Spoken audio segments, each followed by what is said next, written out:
Hello, and welcome back to another Dokkan battle video. So, you know, the World Tournament just finished up. We got our rewards today, and you already know your boy barely even finished the missions, but I still got a copy of the new LR, which is PILAF, the PILAF gang. Now, the thing about the PILAF gang is, I am not a fan of their design. I haven't given them any, like, orbs or anything. Like, this is just straight up them, fully level 1. My first ever usage of them. Remember that even if you did grind out the World Tournament a bunch, hit #1 local, you'd only be able to have 2 copies of them right now, and we're not going to even be able to rainbow them for, like, at least another, like, 6-7 months. So this is going to be a card that is going to be stuck unrainbowable for a very long time, and by the time that they are able to be rainbowed, we're going to have another content jump. So they're kind of one of these units that's going to be stuck in a little bit of a rut here.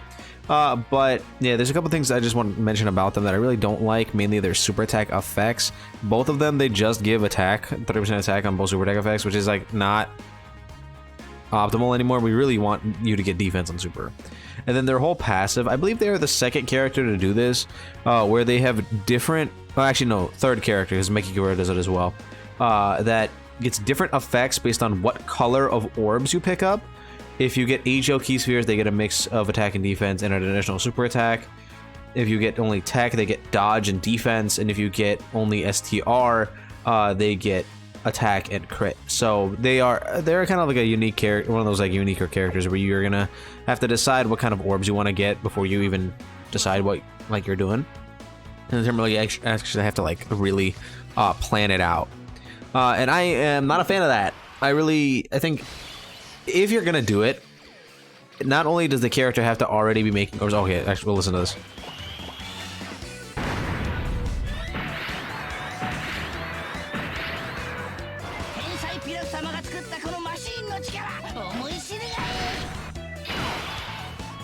Okay, that's a little goofy. I like that. Okay, but look at this here, right? What we would typically want to be going for with them is tech orbs, because that gives them more defense while also giving them 50% chance to dodge, right? I can't get them tech orbs on this rotation. Granted, what they do, right, with their intro is it changes physical key spheres to either AGL tech or STR, so we probably just rolled into one of those while also having 2 rainbow orb changers on the rotation, so they just didn't end up getting the ones that we wanted. And that defensive number there is just not good enough, especially when they're getting a 50% defensive support from the Kid Goku, and I'm pretty sure this Bulma gives a little bit of support as well, right? Oh no, she doesn't. But still, 50% defensive support right now, and that's all they're like barely under 200k. Like, so not crazy. I think in this instance, since we are type disadvantaged right now, actually let's just do this, it'll be a little safer for them. We would want to get them AGL orbs. They do get an additional super attack if you get 7 orbs, but do you really even care for that? Because their super attack effect isn't good enough to really go for it. We are going to get a little bit of, oh, see, look, it already kicked in. So that's their defense for the turn. They're going to get a little bit more after they do their super attacks, but like that's it.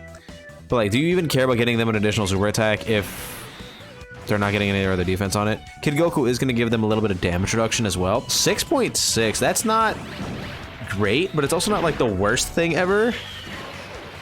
Yeah, I mean, it's okay for a free-to-play LR, but in comparison, we would want to compare them to Jackie Chun, who we're also going to be using on this team, because they actually do link quite well together. And Jackie Chun, he's a support character, and then he gets 50% damage reduction after he super attacks, while getting defense on both his super attack effects. So I would definitely say Jackie Chun overall as a character is significantly better. So I'm not like the biggest fan of this PILAF army.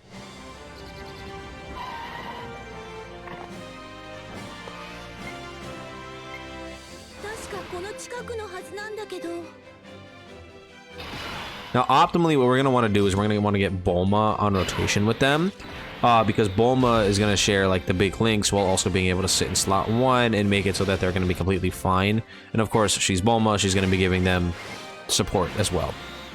So I think you can potentially find use with this character, but like the thing about the PILAF gang is that, are they ever going to get another card? like, if we're being realistic, right? Are we ever going to see another PILAF SHU MAI card? I doubt it, right? I highly, highly doubt it. Because they're just not popular characters. Like, they make sense for a free-to-play World Tournament LR, you know what I mean? So, if this is all they're gonna have for, like, the rest of time, it's a little unfortunate, because I don't see them getting any better from this, right? Like, this is it. This is all they're getting, and they're not even that good to begin with. I am gonna give them these tech orbs. That's gonna give them 100% defense, as well as some dodge chance. Puts them about, like, 250. Yeah, I mean, 250, 50% chance to dodge.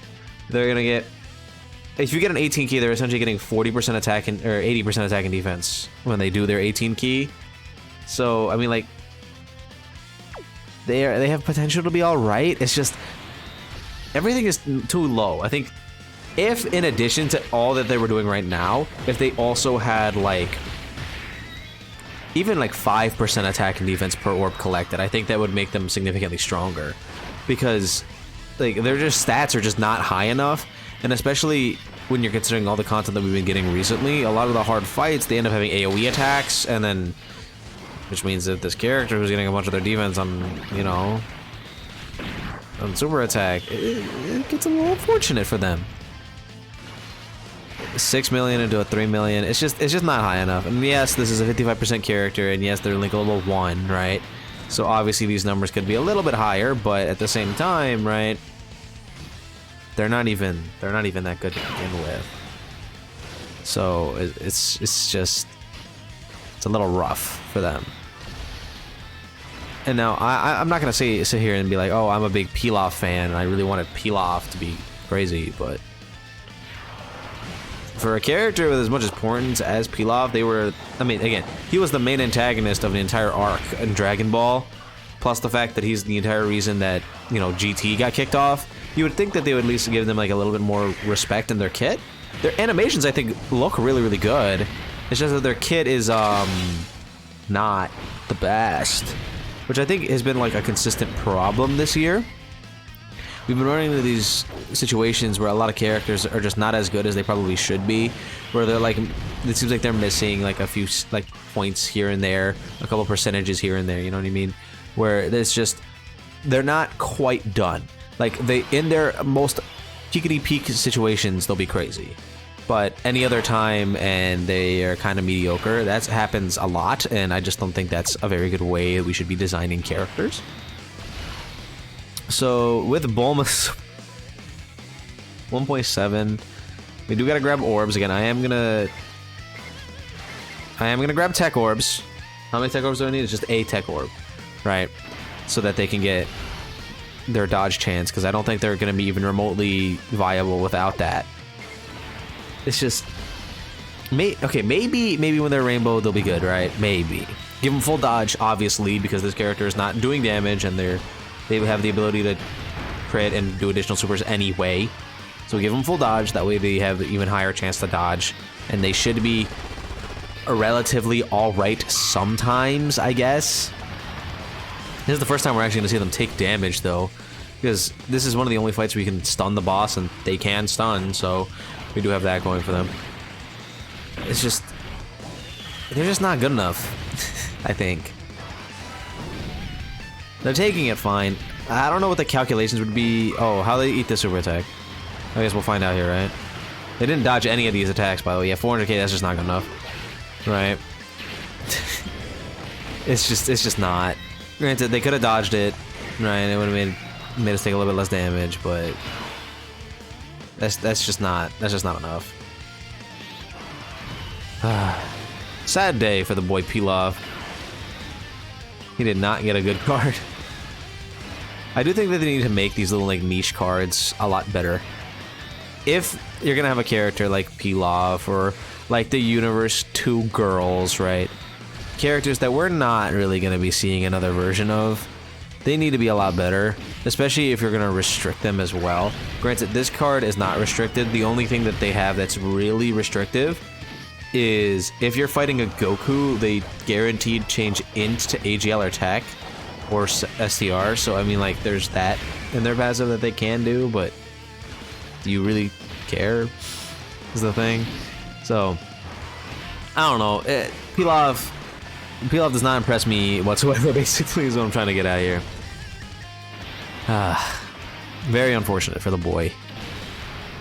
The next turn that we're gonna have here is gonna be like the most juiced we can probably get him. So we'll see what we can get here. Oh, we know the Bulma active to give him like super effective all times. Yeah, might as well, right?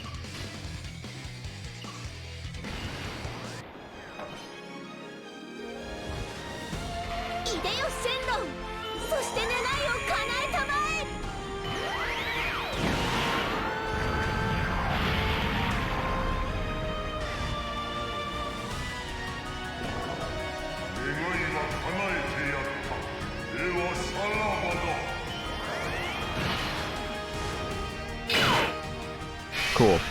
So Bulma's gonna give them a bunch of stats, essentially, from this. They're not even gonna get a chance to attack, because if I put them in slot 1, they will die. I can't give them STR, or actually, no, I can only give them AGL. Yeah, we're here for them to be defensive, not for them to do any damage, right? That's gonna be covered by Bulma, Kid Goku, the actual good cards. But it's just... this year has been very rough for Dokkan, right? It's been very challenging because the card releases have not been very great, right? Like, they're picking very wonky characters. Besides, like, the anniversary, I mean, I guess the part 1 of the anniversary and worldwide, they've been picking very strange characters to drop. And since they have been doing that, we get to a point where if they're gonna keep dropping like wonky Super 17 Kale, right? We have to start making them better, right? We can't get weird characters who aren't on a lot of teams and are heavily restricted and blah blah blah blah, and then not making them good enough to carry that team. It's just not gonna work, right? And what makes me more afraid is Heroes is coming up. We already know who they are. Right, Super Saiyan 3 Rose and Limit Breaker Super Saiyan 4 Vegito. They have to be crazy because the Heroes team struggles royally. I need them to not only carry the Heroes team like on their backs, right, along with all the easy A's that we're getting, but also be able to be used on other teams because, as you guys have seen recently, Super Saiyan 4 Goku, Merge Zamasu. We've gotten these cards that are begging for more partners with their same link sets. Now we're finally getting that, and they need to be good, right? We can't have these cards just be mediocre. So that's the kind of situation that we're just kind of running in. And physical orbs don't do anything, by the way, for them. If you get physical orbs, it literally doesn't change anything. We really need them, if they're gonna drop wonky characters, do it like they did before. Like when they dropped Goten and Trunks from the Bio Broly movie, they were actually very, very strong when they came out. Same thing with the Videl, who was probably the best T1 in the game when she came out. If they're gonna drop weird, unhyped characters, they need to be strong. Yamcha, incredibly good when he came out. Not very hype, right? They need to keep making them good if they're gonna be weird. Okay, we should be getting a Dokkan Fest announcement at the end of tonight, right? 4 a.m. my time tonight of the day I'm recording this video, which is the 24th, right? If whatever is coming is something not very exciting, right? And they're bad, it's gonna be a very rough time for everyone. No one will be happy if that happens. I'm just saying it right now. I saw Thad say that potentially we could see Tapion so that we could finally get Super Saiyan 3 Goku's EZA. I like that idea. But at the same time, if we're gonna get a Tapion, he has to be crazy. Give him damage reduction, give him even more damage reduction, give him a bunch of defense, maybe even give him guard, right? Make him a support. Make Tapion crazy strong because Tapion has weird links. We have literally 2 Tapion, or technically 3 Tapion cards in the entire game. They could even get quirky at us and throw the EZA for Tapion and Minosha, right? They could. They're not going to, but they could. So that's just my thoughts, right, on the whole debacle on unit releases this year. Very weird, very, very weird time that we're living in. who am I personally thinking for the Dokkan Fest tonight?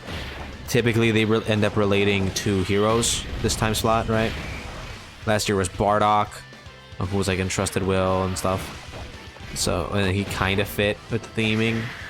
He was a Goku family lead, and then we got a Super Saiyan 4 Goku, kind of. I'm not entirely sure who could be coming in relation to what we're getting. Maybe potentially a Power Beyond Super Saiyan. I think if we got God Vegeta from the Broly movie, that would be really good. God Vegeta, I'd be down for that. All right, so do we want to see them get STR orbs, I guess? Sure, you know, why not, right? Give them some attack instead of any defense at all. Yeah, 1.7 is terrible. I think if you get STR orbs, you're actually trolling with this character, right? They just don't do anything with it. So yeah, I think God Vegeta, make him Power Beyond Super Saiyan lead or something like that. Make him, I don't even know what, but make him really good. Like a good God Vegeta card, I think would be fire. Or even better yet, you can do Super Saiyan Vegeta into God Vegeta if you really wanted to get the transformation, or just make the God Vegeta transformation from the movie, his intro. Because technically we have God Vegeta transforming like from the God duo from the 7 years, but it's not the same. It's not the same transformation. You guys know the iconic transformation when he flies up into the sky, right? We could get that. I think it'd be really cool. But that's just my thoughts. I don't really know what's going on with Dokkan this year. It confuses me royally. Let me know how you guys feel about PILAF, SHU, and MAI. I mean, we know item the red zone stage, right? Not the hardest red zone stage, but still a red zone stage with them. So I guess they're not the worst thing ever. But again, just let me know how you guys feel about them. They're interesting, to say the least. Again, that's it for this video. Let me know what you guys think. Don't forget to like and subscribe, and I'll see you guys all in the next video.